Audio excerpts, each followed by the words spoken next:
Good morning. Today we're going to be talking about the different types of forces.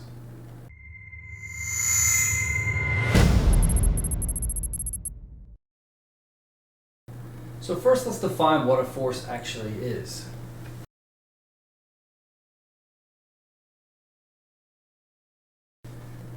So if you look in your book, and it's probably going to tell you that a force is a push or a pull. That doesn't really help us give us context. Again, as we talked about it, inertia, this interaction between force, mass, and acceleration, which we'll be talking more about in Newton's second law, but really a force has the ability to cause a change in motion, or the ability to cause an acceleration. Now, notice, and I've underlined the word ability, an object can have multiple forces acting on it, but not actually be accelerating. So a force has the ability to cause an acceleration, but doesn't necessarily always cause an acceleration. As we'll take a look at Newton's second law, we'll see how forces can cancel each other out sometimes, and you could be in what's called equilibrium. But for right now, I want you to understand that a force has the ability to cause an acceleration. A force is also a vector quantity, so it has both a magnitude and a direction. Both the magnitude and direction of a force plays a part in determining what may cause that directional acceleration of the object. It's also important to understand that a force is really an interaction between two different objects.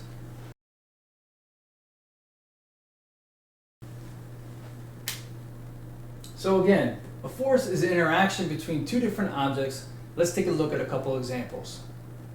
A wooden block applies a force to the steel ball that's rolling at a constant velocity, causing it to stop.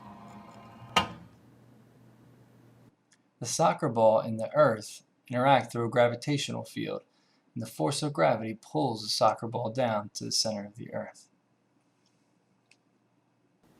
The tension force in the string connecting the hanging mass to the wooden box pulls the wooden box along the ramp. The elastic spring force in this slingshot applies a force to the water balloon, accelerating it through the air.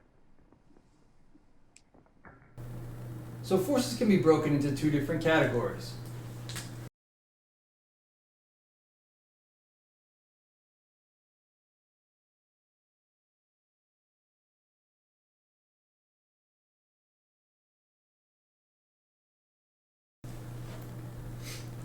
So the forces can be broken into two major categories, both the contact forces and field forces. For contact forces, this is where physically two different objects are in contact with each other.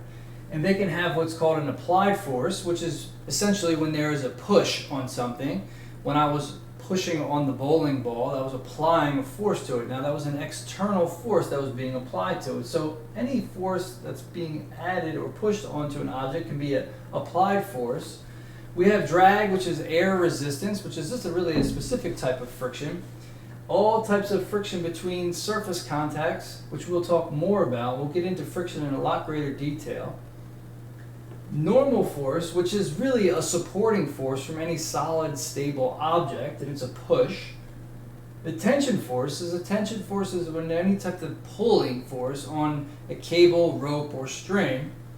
And then there is also the spring force, which is from a spring constant, which again, we're going to define all these forces in greater detail, but for right now, I want you to understand that they are contact forces, where the two objects that are creating this force are literally physically in contact with each other. Then we have field forces. So field forces can be gravity, magnetic, or electric force fields. Now, magnetic and electric force fields, we'll be touching on the electric fields a little bit later at the course, but really in APC next year, you'll be taking a deeper dive, if you choose to take that, into electricity and magnetism, and specifically those force fields. But we'll certainly deal a lot with gravity here in AP1, and when you look at it from the standpoint of the example shown here with the soccer ball, field forces are actually where the two objects are not in contact with each other. So it's a little bit harder sometimes to understand what the relationship is and what are the two objects that are engaged. in the example that I showed you here with the soccer ball, both the soccer ball and the earth are the two objects in this set of forces here. And it's the earth that is actually pulling down on the soccer ball, and the soccer ball is actually pulling up on the earth as well. However, because of the mass of the earth is so significant, what we see is the acceleration of the ball. Again, this will be covered more as we get into Newton's second law. At this point, I just want you to understand that these force fields are where two objects are not physically in contact with each other, yet there is still a force acting on them. And it's often also referred to as an action at a distance. Okay, so force fields can be referred to as an action at a distance where they're physically not in contact with each other. Thank you, and I'll talk to you soon.